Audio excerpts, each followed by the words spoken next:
Alright, we need to have a conversation about the biggest flops the Premier League has ever seen. I'll be forwarding this video to the Metropolitan Police in London, as some of these guys are stealing a living.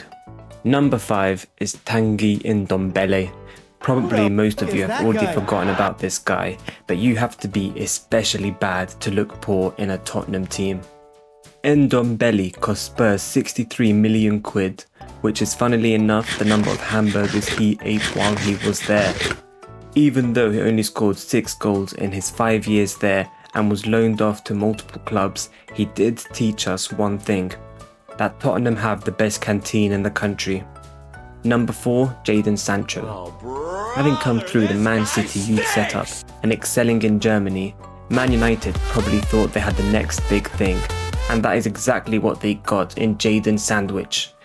He had a good game or two, then he took time off to become a professional esports FIFA player, not before slagging off Ten Heisenberg.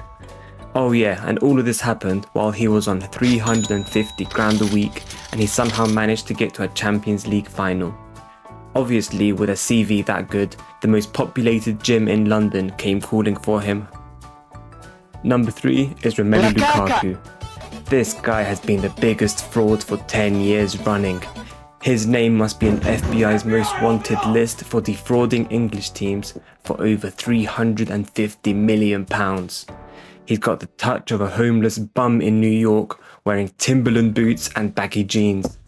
His second touch is always a tackle, and when he runs at defenders, they feel him coming quite literally. He goes away to Italy every few years and scores a couple goals against some 45-year-old defenders chilling on the lake, and he comes back to England acting as if he's the world's top striker.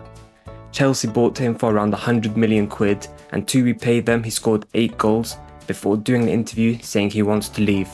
But at least we will always have La Caca. Number 2 is Mykhailo Mudryk. What is there to say about the Ukraine bolt that has not been said? Chelsea bought him for 70 odd million quid, even though no one had any clue who he is.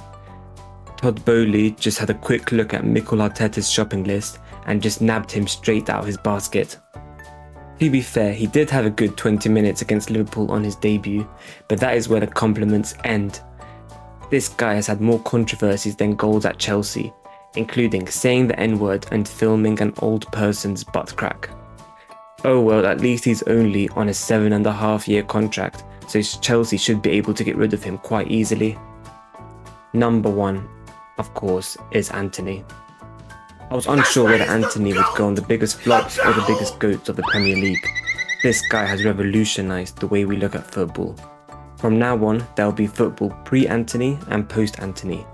He is the kind of player that we'll be telling our grandchildren about. This guy rocks up from a Brazilian Vuvuzela via the Netherlands to perform a few spins, celebrates like a tiger, and exudes aura. If you need a player to bring you back from 1-1 draw to lose 2-1, he is the guy to call. He is that good that Ten Hag has refused to unleash his full potential for the last few months, keeping him chained on the bench.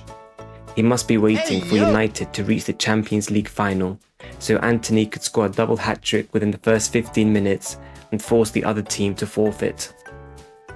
Anyways, thank you for watching. If you'd like to see the biggest flops around the entire world, be sure to leave a like, comment and share.